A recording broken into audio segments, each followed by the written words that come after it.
Tá todo mundo bem? Estão com frio? Com sono? Mais ou menos. Amém.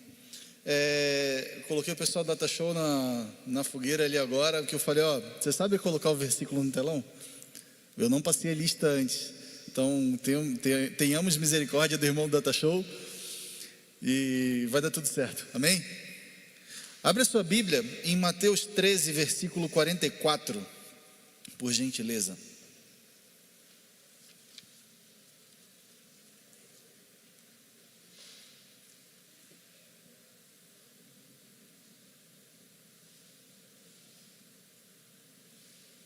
Irmão, eu estou lendo na versão AA, tá? Para ficar mais fácil aí, não é NVI não, é AA. Beleza? AA, para quem estiver lendo aí, é versão Almeida atualizada, Almeida Revista e atualizada. Acharam aí? Mateus 13, 44.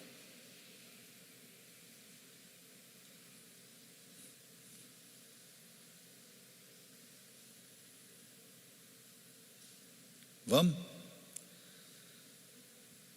Se você não achou, abre a sua Bíblia em qualquer lugar aí, faz uma cara de que está lendo e acompanha o que a gente vai dizer, depois você lê na sua casa. Amém, gente? Diz assim: o reino dos céus é semelhante a um tesouro oculto no campo, o qual certo homem, tendo achado, escondeu.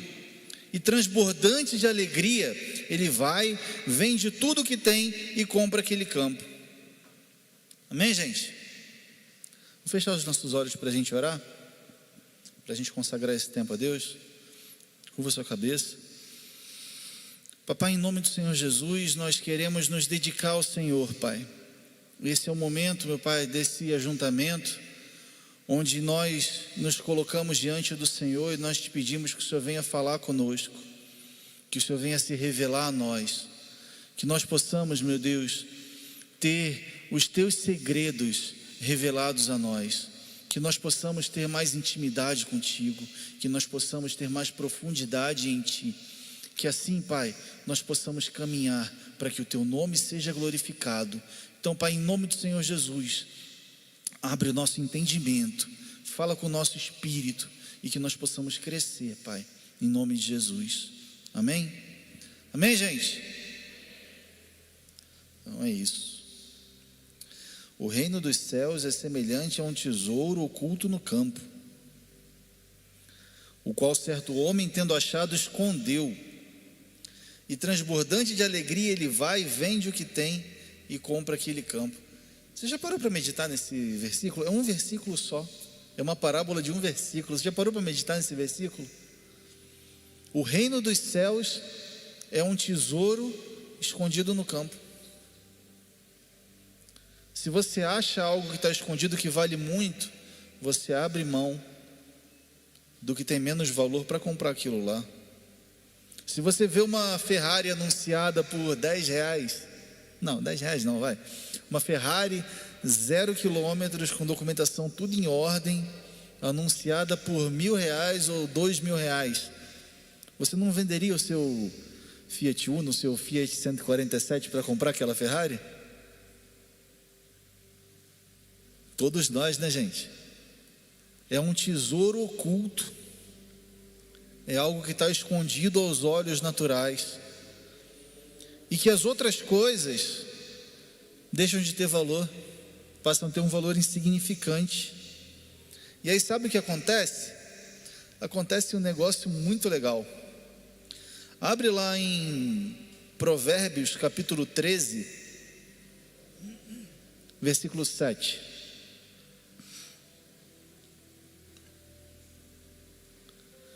Provérbios 13, 7. Provérbios é depois do livro dos Salmos. Se você tiver com um pouco de dificuldade de achar, um pouquinho para frente da metade da Bíblia. Provérbios 13, versículo 7. Sabe aquele homem que achou o tesouro no campo, foi lá, comprou o campo e deixou escondido, não falou para ninguém? Então, tá aí, ó. Provérbios 13, capítulo 7. Se você não achou, está no telão já.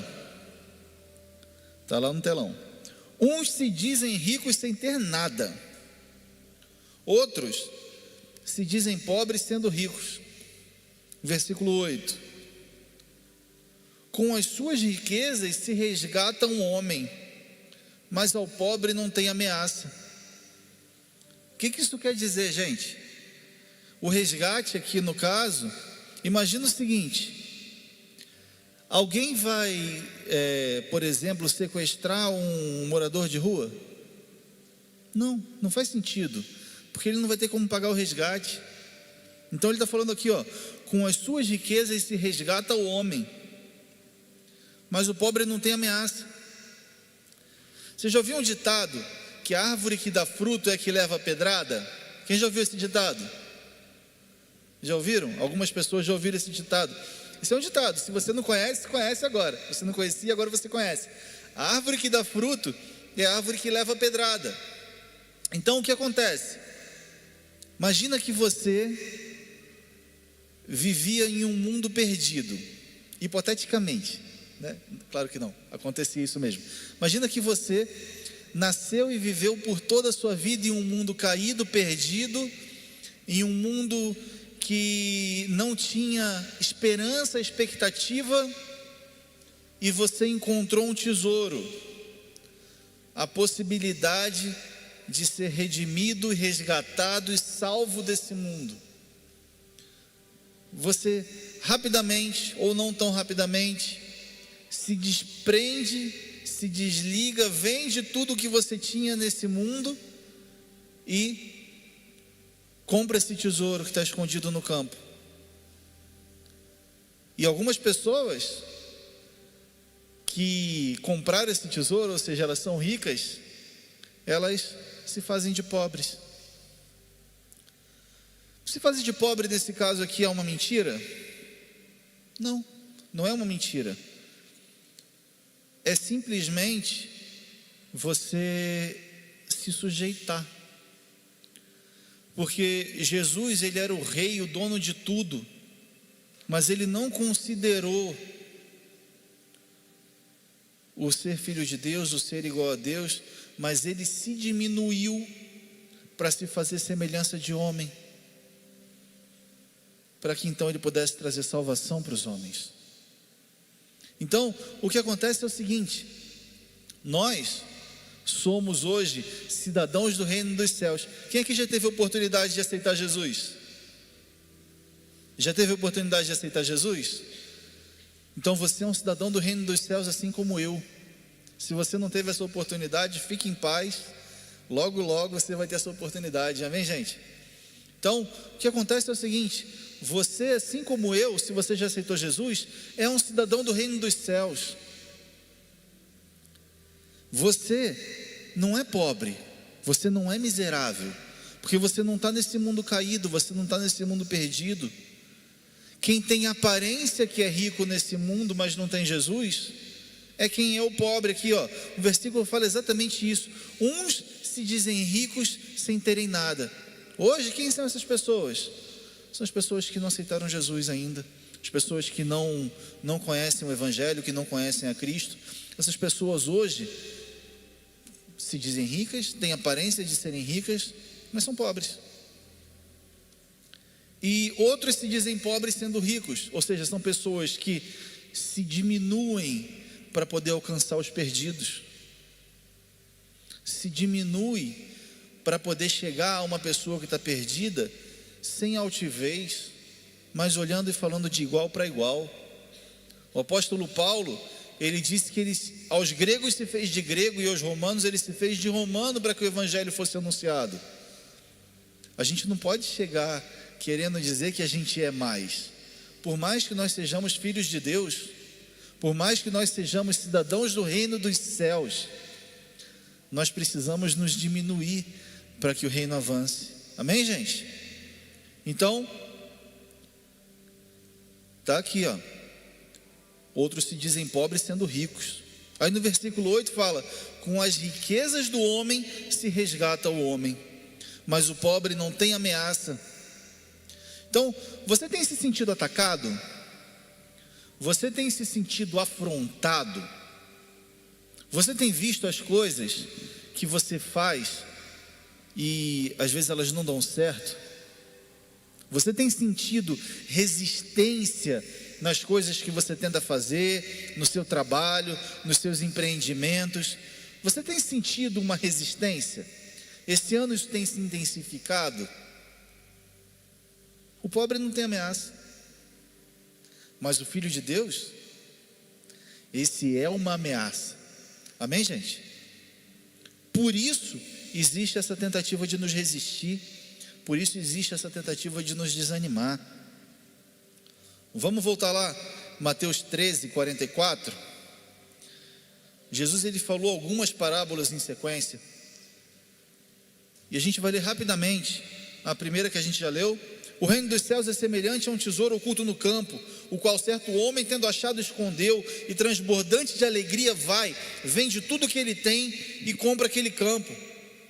Aí Jesus continuou falando: o reino dos céus é também semelhante a um que negocia e procura boas pérolas, e tendo achado uma pérola de grande valor, vende tudo o que possui e compra. Tem duas coisas nessas duas parábolas que são muito importantes para a gente olhar, para a gente observar, que são as seguintes. No primeiro, um homem achou um tesouro escondido no campo. Para achar um tesouro escondido no campo, o que ele teve que fazer? Procurar. Amém? Ele teve que procurar. Na segunda, Jesus comparou o reino dos céus com um homem que negocia e procura boas pérolas, e tendo achado uma pérola de grande valor, vende tudo que possui e compra. Você percebe que é a mesma história, é o mesmo contexto, mas com duas ilustrações diferentes? Nos dois casos, era um homem que estava procurando alguma coisa e achou. Amém? Estava procurando alguma coisa e achou. Quando achou, entendeu que aquilo era mais valioso do que tudo que ele tinha, vendeu tudo e comprou aquilo lá. É a isso que Jesus está comparando o reino dos céus. Só que em relação ao reino dos céus, ele continua no versículo 47 falando assim: o reino dos céus é ainda semelhante a uma rede que é lançada no mar e recolhe peixes de toda espécie. E quando já está cheia, os pescadores arrastam para a praia e, assentados, escolhem os bons para os cestos e os ruins eles jogam fora.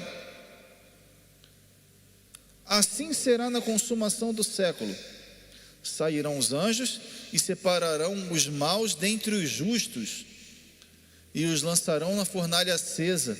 Ali haverá choro e ranger de dentes. Então, o que Jesus falou? Que quando a palavra de Deus, quando a rede, ela é lançada, ela alcança todo mundo. Todo tipo de gente é alcançado. Todo tipo de gente. Tem pessoas que são alcançadas pela palavra de Deus, mas que optam pelos prazeres desse mundo, que optam pelas paixões, que optam por se manter os seus prazeres. Então essas pessoas, elas escolhem não ter o seu caráter transformado, elas escolhem não se submeter aos processos de mudança e de transformação. Essas pessoas, quando a rede é recolhida e vai se verificar, não são bons peixes. Eles não quiseram mudar. Eles quiseram continuar com a contaminação, com a podridão desse mundo dentro deles, porque eles achavam que um prazer mundano valia mais a pena. Achavam que poder sair final de semana, encher a cara e dar risada valia mais a pena do que o reino de Deus. Achavam que sonegar impostos valia mais a pena do que andar reto. As pessoas achavam que ter 2, 3, 4, 5, 10 mulheres e poder se vangloriar para os amigos valia mais a pena do que andar reto e ter uma só esposa, como diz a palavra de Deus. Pessoas que achavam que valia mais a pena continuar nos prazeres carnais, não quiseram se submeter a um processo de transformação, porque não importa o jeito que você chega, o que importa é o que você faz a partir daí. Amém, gente? O que importa é o que você faz a partir daí. E nós temos a opção de escolhermos nos submeter aos processos. É fácil? Não. Mas vale a pena. Eu digo para vocês, eu garanto para vocês, se você não escolheu ainda se submeter aos processos, vale a pena. Amém, gente? E Jesus continuou falando: entenderam todas essas coisas? E eles responderam: sim. Então Jesus disse: por isso, todo escriba versado no reino dos céus é semelhante a um pai de família que tira do seu depósito coisas novas e também tira do seu depósito coisas velhas. O velho foi jogado fora pelo que Jesus falou? Não. O que estava velho no depósito foi jogado fora? Não.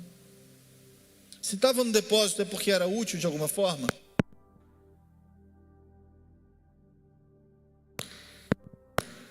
Voltou? Voltou. Se está no depósito é porque de alguma forma é útil, porque de alguma forma vai servir, porque de alguma forma vai edificar. Então, no depósito tinham as coisas velhas e as coisas novas. Agora a gente vai ver um pouquinho das coisas velhas.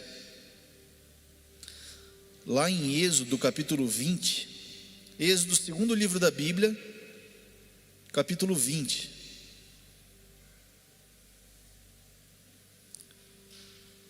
Eu estou falando um monte de versículo, fique em paz, glória a Deus. A gente tem hoje as redes sociais, essa palavra ela vai ficar gravada lá no YouTube, vai ficar gravada no Facebook. Então, se você não conseguir anotar os versículos para você poder ler depois e acompanhar, fique em paz que vai estar salvo lá. Hoje, graças a Deus, a gente tem essa facilidade, amém, gente? Então, Êxodo capítulo 20, tem título aí para você? Os 10 mandamentos.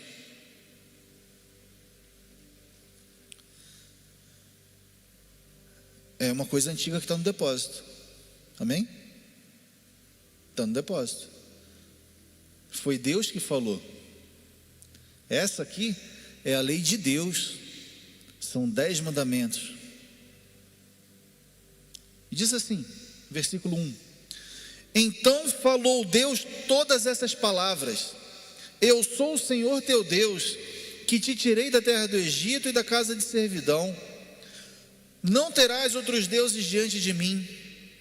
Não farás para ti imagem de escultura, nem semelhança alguma do que há em cima nos céus, nem embaixo na terra, nem nas águas debaixo da terra. Não as adorarás, nem lhes darás culto, porque eu sou o Senhor teu Deus, Deus zeloso, que visita a iniquidade dos pais nos filhos, até a 3ª e 4ª geração daqueles que me aborrecem. E faço misericórdia até 1000 gerações daqueles que me amam e guardam os meus mandamentos. Não tomarás o nome do Senhor teu Deus em vão, porque o Senhor não terá por inocente o que tomar o seu nome em vão. Lembra-te do dia de sábado para o santificar. 6 dias trabalharás e farás toda a tua obra, mas o 7º dia é o sábado do Senhor teu Deus. Não farás nenhum trabalho, nem tu, nem o teu filho, nem a tua filha, nem o teu servo, nem a tua serva, nem o teu animal, nem o forasteiro das tuas portas para dentro, porque em 6 dias fez o Senhor os céus e a terra, o mar e tudo que neles há, e ao 7º dia descansou. Por isso abençoou o Senhor o dia de sábado e o santificou. Honra teu pai e a tua mãe, para que se prolonguem os seus dias na terra que o Senhor teu Deus te dá. Não matarás, não adulterarás, não furtarás, não dirás falso testemunho contra o teu próximo, não cobiçarás a casa do teu próximo, não cobiçarás a mulher do teu próximo, nem o seu servo, nem a sua serva, nem o seu boi, nem o seu jumento, nem coisa alguma que pertença ao teu próximo. Amém? Esses são os 10 mandamentos. É a lei de Deus. Foi Deus que falou. Isso aqui caiu em desuso? Não, isso permanece. Amém? Isso permanece.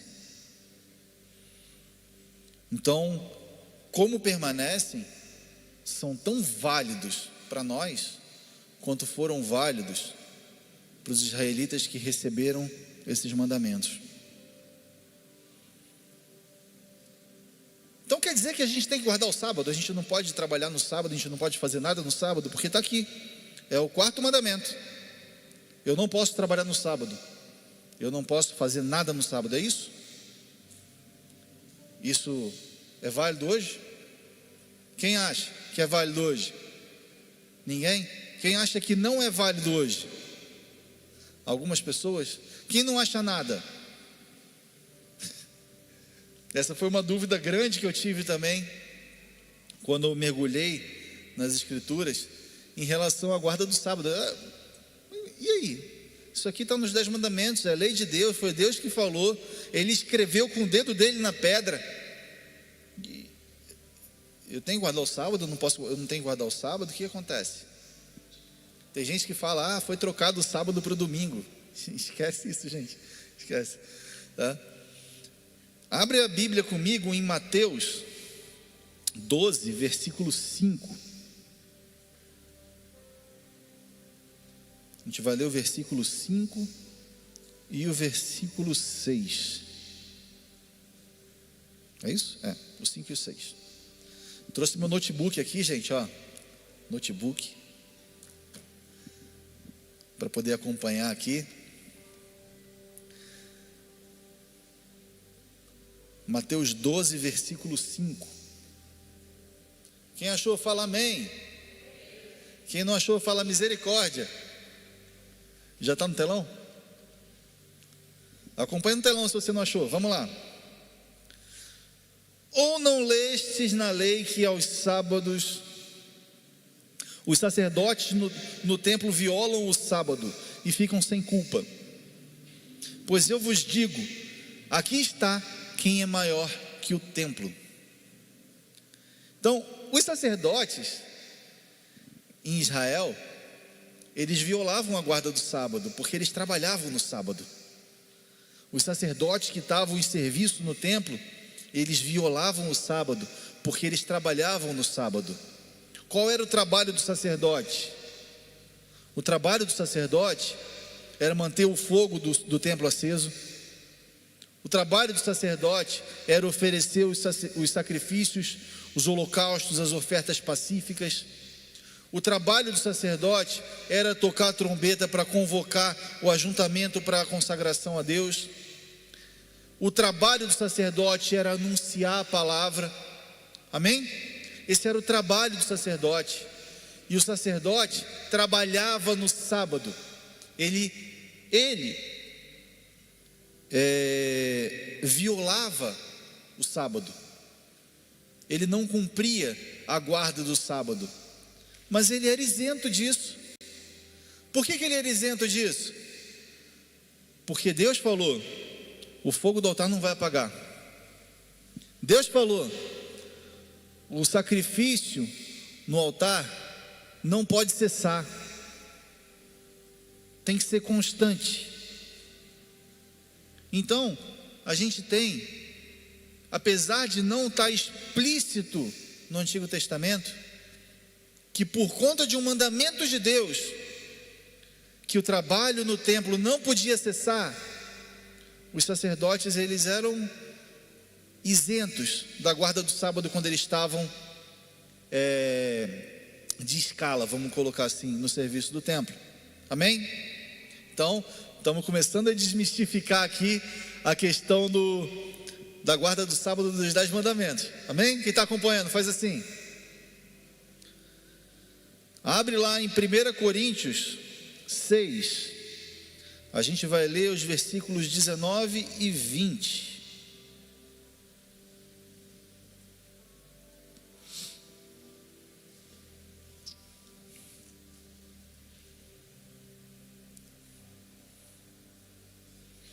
Primeira Coríntios 6, 19.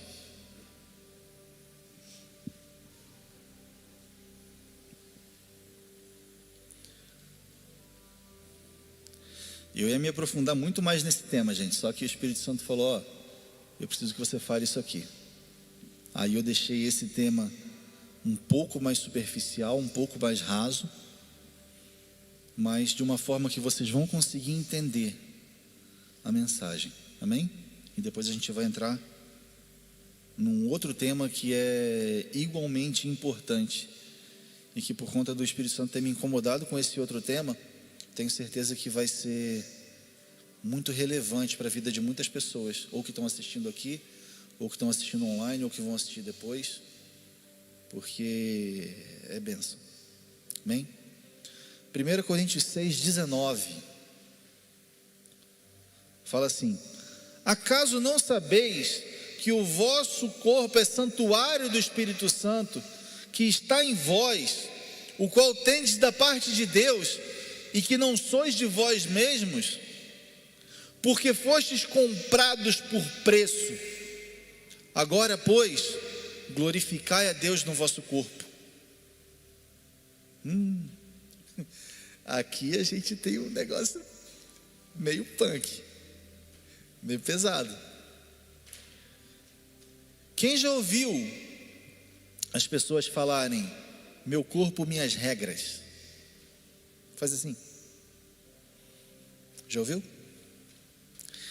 Quem aqui já ouviu as pessoas falarem, Deus me deu livre-arbítrio, eu posso escolher. Então, se você ainda faz alguma dessas situações que eu vou acabar citando aqui, por favor, não se sinta acusado, tá? O que eu vou falar aqui, eu vou falar por amor, porque eu estou falando de acordo com o que está escrito na palavra de Deus. E é uma oportunidade para que você possa se consertar, se for o caso. Amém? Então, tem pessoas que falam assim, eu tenho livre-arbítrio. Deus deu livre-arbítrio para o homem, e Ele deu livre-arbítrio para o homem mesmo, amém, gente? Ele deu livre-arbítrio para o homem. Então eu posso escolher o que eu quiser. Se eu quiser escolher ter a minha esposa e mais 2 amantes, eu posso. Sim, você pode escolher. Se eu quiser, sendo um homem, me relacionar intimamente com outro homem, eu posso. Sim, você pode, ninguém te proíbe. Você tem o livre-arbítrio, você pode escolher. Se eu quiser vir à igreja, sair da igreja e encher a cara, eu posso. Sim, você pode. Ninguém vai te proibir. Se eu quiser roubar, traficar, assassinar, eu posso. Sim, você pode, enquanto não te prenderem, porque isso também é crime. Amém? Sabe o que você não pode? Você não pode fazer essas coisas e dizer que você é cristão e filho de Deus, e dizer que você vai para o céu. Porque é aquela situação do peixe que não está bom, que é jogado fora. É aquela situação do anjo que vai separar quem é ruim, que está infiltrado no meio dos bons, e vai tirar e lançar no fogo. É a situação da pessoa que não se submete ao processo. O processo não é instantâneo. O processo não precisa nem ser rápido. Não faz diferença a velocidade que você anda. mas o sentido que você está andando. Amém? Se você está andando rumo à perdição, você está indo para a perdição. Se você está andando rumo à santificação, à salvação, você está num bom caminho. Amém? Mas a gente tem que escolher.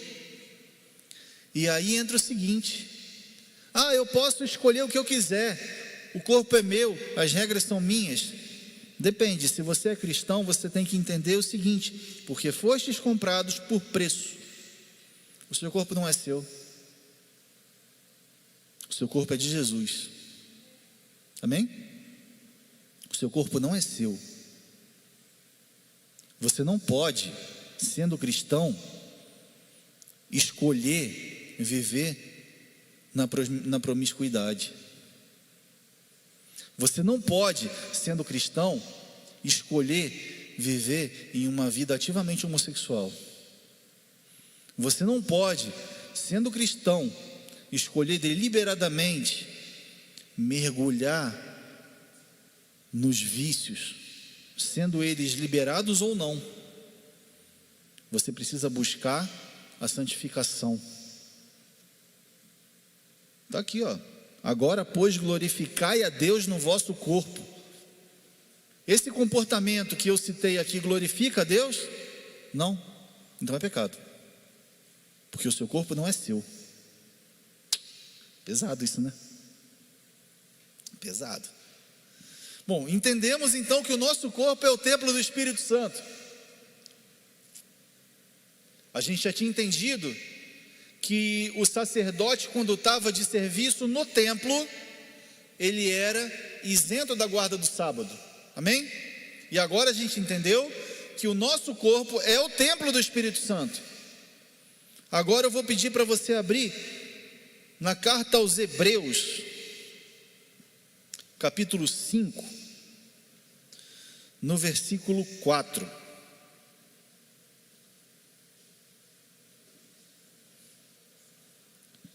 Está falando aqui sobre o sumo sacerdote. Diz assim, ó: ninguém, pois... Já acharam aí? Quer que eu espere um pouco? Quem quer que eu espere? Faz assim.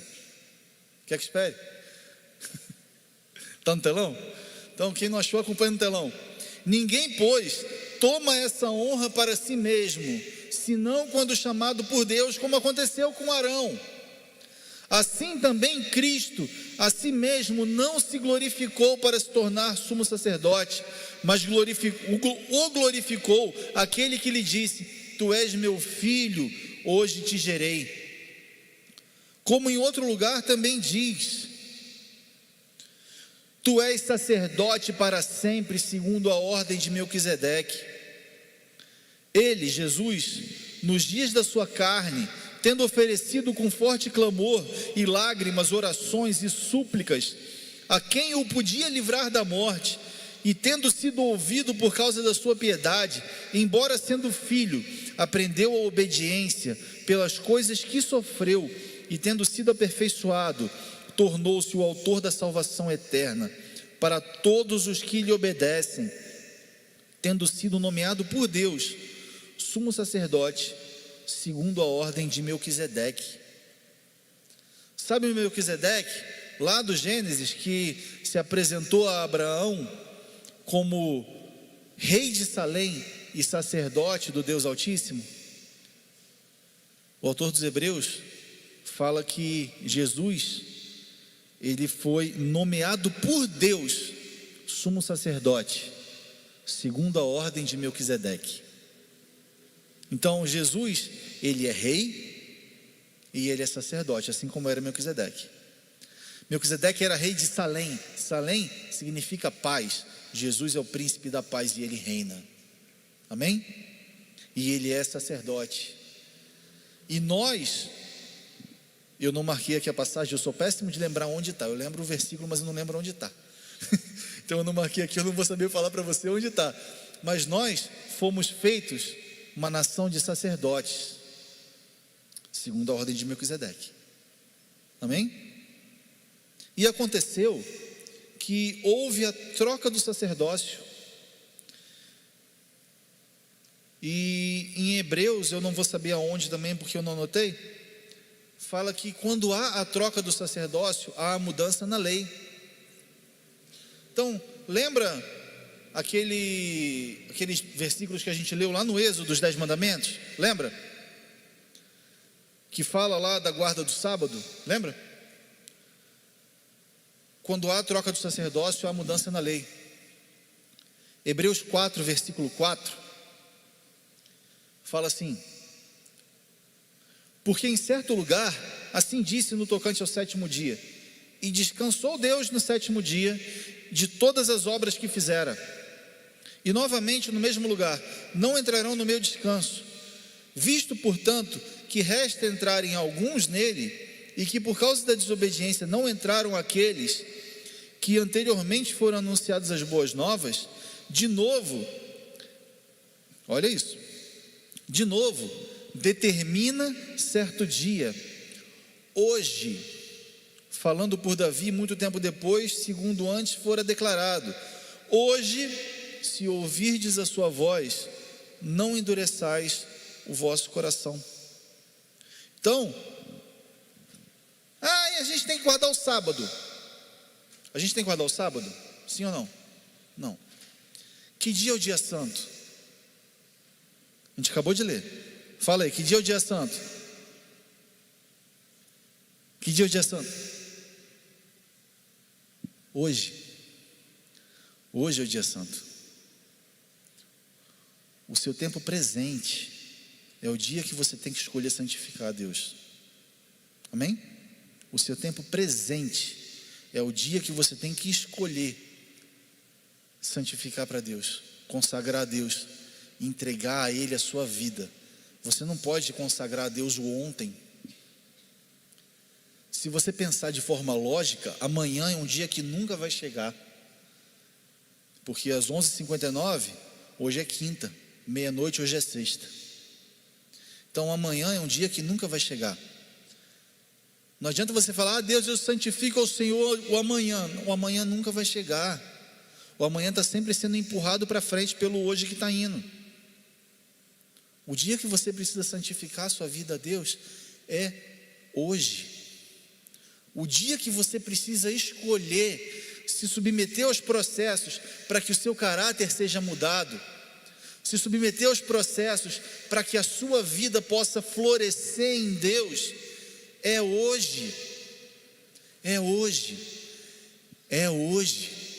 Amém? Vamos seguir aqui. Vamos lá. Mateus 6, versículo 25.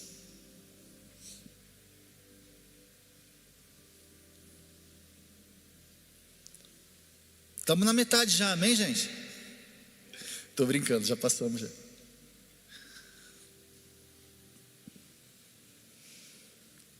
Mateus 6, versículo 25. Fala assim: por isso vos digo, não andei ansiosos pela vossa vida, quanto ao que haveis de comer ou beber, nem pelo vosso corpo, quanto ao que haveis de vestir.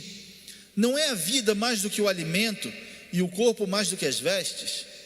Observai as aves do céu, não semeiam, não colhem, nem ajuntam em celeiros, contudo, vosso Pai Celeste as sustenta. Porventura, não valei vós muito mais do que as aves? Qual de vós, por ansioso que esteja, pode acrescentar um côvado ao curso da sua vida? E por que andais ansiosos quanto ao vestuário? Considerai como crescem os lírios do campo. Eles não trabalham, nem fiam. Eu, contudo, vos afirmo que nem Salomão em toda a sua glória se vestiu como qualquer um deles. Ora, se Deus veste assim a erva do campo, que hoje existe e amanhã é lançada no forno, quanto mais a vós outros, homens de pequena fé. Portanto, não vos inquieteis dizendo o que comeremos, que beberemos ou com que nos vestiremos, porque os gentios é que procuram todas essas coisas. pois vosso Pai Celeste sabe que necessitais de todas elas. Buscai, pois, em primeiro lugar o seu reino e a sua justiça, e todas essas coisas vos serão acrescentadas. Portanto, não vos inquieteis com o dia de amanhã, pois o amanhã trará os seus cuidados, basta ao dia o seu próprio mal. Que dia você precisa escolher se submeter aos processos? Hoje. Que dia você precisa escolher santificar a sua vida para Deus? Hoje. Sabe, semana passada eu vim ministrar no NV. Quem aqui já veio no NV? Algumas pessoas. Se você puder vir, não choca com a sua agenda de estudo, de trabalho, eu aconselho que você venha, porque é um tratamento para o seu caráter. Amém? E eu vim ministrar na semana passada no NV, e o NV tem um lema para as pessoas que estão buscando se livrar de algum vício ou de alguma compulsividade. O lema do NV é só por hoje. Só por hoje.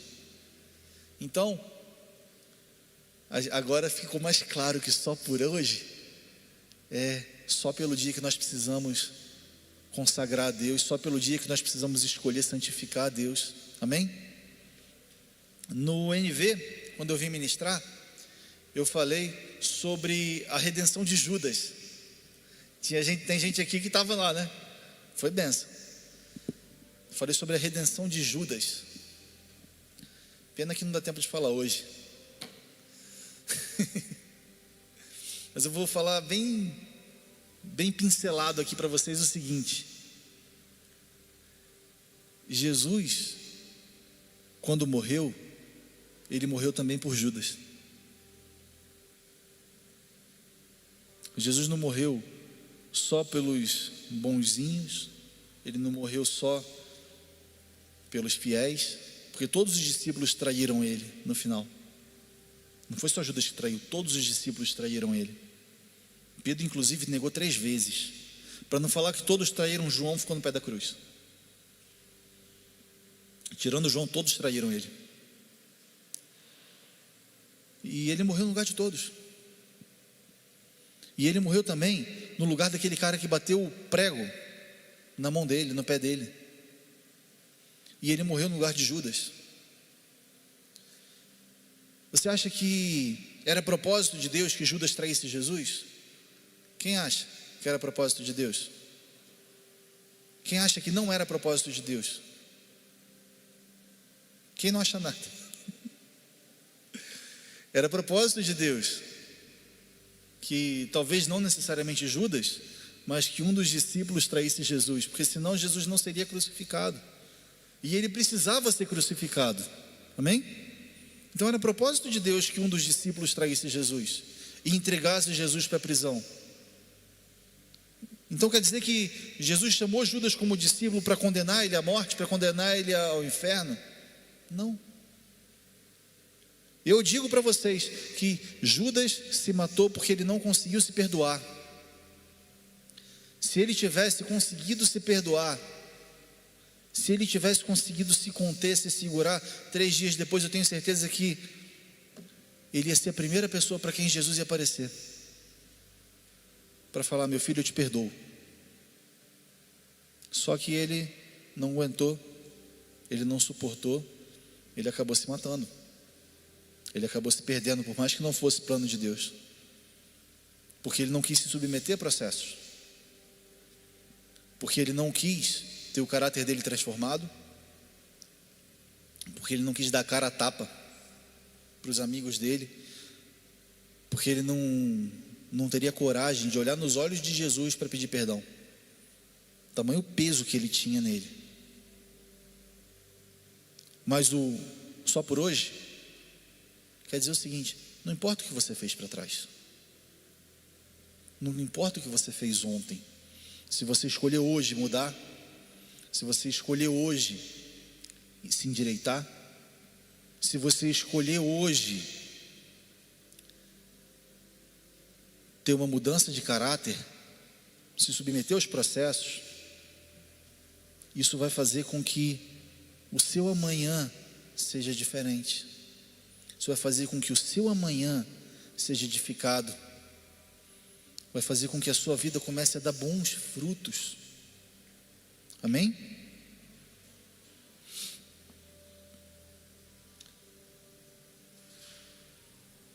Mateus 17, versículo 24.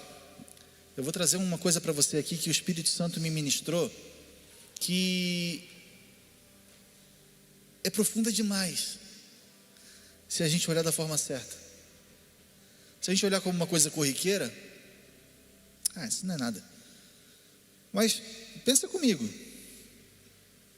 Você conhece alguém que, por causa de estar apresentando frutos ruins, desanimou da fé, saiu da igreja, virou as costas, porque ficou com vergonha de não conseguir se livrar do vício, ficou com vergonha de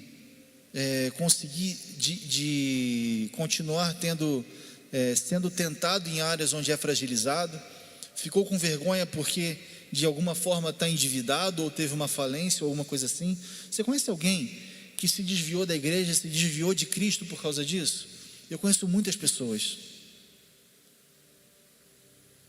mas eu vou dizer para você o seguinte: no ministério de Jesus teve um momento que ele ficou endividado. Jesus ficou endividado. Não foi só Jesus não, Jesus e Pedro ficaram endividados. Foi cobrador lá bater na porta. Mateus 17, versículo 24, fala assim: tendo eles chegado a Cafarnaum, dirigiram-se a Pedro os que cobravam o imposto das duas dracmas. Então, aquele cara chegou lá e falou: Pedro, você está devendo imposto, você está devendo. E perguntaram: não paga o seu mestre as 2 dracmas? Jesus não paga imposto não? Sim, respondeu Pedro. E Pedro entrou em casa, e Jesus se antecipou, dizendo: Simão, o que te parece? De quem cobram os reis da terra imposto ou tributo? Dos seus filhos ou dos estranhos? Respondendo Pedro: dos estranhos. Jesus lhe disse: logo, estão isentos os filhos. Mas para que não escandalizemos, vai ao mar, lança o anzol, primeiro peixe que você fisgar, tira, abre o peixe, e você vai achar um estáter. Um estáter vale 4 dracmas. Aí Jesus falou: toma esse estáter e entrega para eles, para pagar o seu imposto e para pagar o meu. Então, no ministério de Jesus, Jesus estava devendo imposto, Pedro estava devendo imposto. O que ele falou foi o seguinte: Pedrão, eu sou dono de tudo, eu sou dono de todas as coisas. Mas lembra que a gente falou no começo, lá no comecinho, que a gente leu de Provérbios? Tem pessoas que são ricas, mas fazem que não são. Assim era Jesus. Ele era dono de tudo, mas ele se submeteu por amor a nós. Isso não quer dizer que aos olhos dos homens ele não estava endividado, ele estava. Mas ele falou: vai e paga. Vai lá, Pedro, pesca e paga. Ele não falou: eu vou fazer um milagre. Ele fez o milagre, o peixe estava com uma moeda na barriga. Mas ele não falou assim: eu vou fazer um milagre, Pedro. Ele falou: Pedro, vai trabalhar, e aí a gente vai pagar imposto. Então tem pessoas que estão numa situação onde elas estão endividadas, onde elas estão passando por uma necessidade, onde elas estão passando por um processo, e elas têm vergonha desse processo, e elas se encolhem, se afastam, secam e saem da igreja, se perdem. E eu conheço muitas pessoas assim. Eu não sou perfeito, você não é perfeito, você não é perfeita. Todos nós passamos por processos e vamos continuar passando por processos enquanto os nossos dias nessa terra existirem. Mas a gente tem um rumo, e quando a gente segue nesse rumo, a gente vai sendo transformado pouquinho a pouquinho, até que a gente se torne mais semelhante a Jesus. Amém? Quando vai acabar o seu processo? O dia que você morrer. Amém, gente? Quando vai acabar o meu processo? O dia que eu morrer.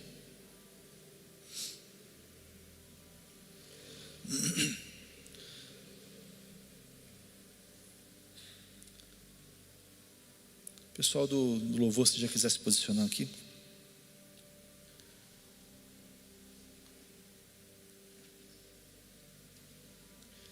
Jó, capítulo 14. Não vou pedir para abrir não, só vou ler rapidinho aqui. Jó capítulo 14, versículo 5 em diante, fala assim: visto que os teus dias são contados, contigo está o número dos seus meses, tu ao homem puseste limite, além dos quais não passará. Jó falando para Deus. O homem desvia desse dia que ele vai morrer os olhares, para que tenha repouso, até que, como o jornaleiro, tenha o prazer no seu dia, porque há esperança para a árvore, pois mesmo cortada, ainda se renovará, e não cessarão os seus rebentos. Se envelhecer na terra a sua raiz, e no chão morrer o seu tronco, ao cheiro das águas brotará e dará ramos como a planta nova.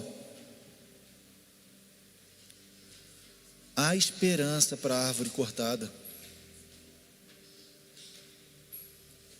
Aqui eu não estou falando de necessariamente, tá? Pode ser o seu caso, mas eu não estou falando necessariamente de uma restauração financeira, uma restauração na saúde, no casamento. Eu estou falando da sua restauração com Deus, na sua relação com Deus, no seu caráter, no seu íntimo, na sua aliança. Há esperança para a árvore cortada. Eu não sei qual é o seu processo, eu não sei onde você caiu. Salomão disse lá em Eclesiastes que enquanto há vida, há esperança. Amém? Mas para hoje, a gente vai ler Abacuque 3, versículo 17, que diz assim: ainda que a figueira não floresça, e nem haja fruto da vide, que o produto da oliveira minta, e os campos não produzam mantimento, as ovelhas sejam arrebatadas do aprisco, nos currais não haja gado, todavia eu me alegro no Senhor, e exulto no Deus da minha salvação. Amém? Vou pedir para você ficar em pé, e eu vou ler aqui, você vai repetir essa passagem. Ainda que a figueira não floresça, e nem haja fruto na vide, e o produto da oliveira minta, e os campos não produzam mantimento, que as ovelhas sejam arrebatadas do aprisco, e nos currais não haja gado, todavia eu me alegro no Senhor, todavia eu me alegro no Senhor, eu exulto no Deus da minha salvação. O Senhor Deus é a minha fortaleza, e faz os meus pés como os da corça, e me faz andar altaneiramente. Amém, gente? Ainda que hoje você não veja nada, senão problemas, dificuldades, ataques, eu vou falar uma coisa para vocês. Eu estou aqui ministrando hoje, mas essa semana na minha casa só Jesus. A quantidade de ataque, não é não, amor? Quantidade de ataque que a gente teve essa semana, só Jesus. Mas eu estou aqui. Eu não fujo de processo. Eu não fujo dos processos. Eu estou aqui. Eu estou me submetendo aos processos pelos quais eu passo. Faça isso também. Não se desanime. Não se desanime. Não anda para trás. Se você for se diminuir, seja para que Deus seja exaltado na sua vida. Se você for se curvar, que seja para dobrar o joelho e orar, mas não para se prostrar, porque ainda que a figueira não floresça, ainda que a videira não dê fruto, ainda que não tenha fruto na oliveira, que os currais sejam vazios, Deus está contigo. Ele não vai te desamparar. Amém? Então, vamos adorar a Deus.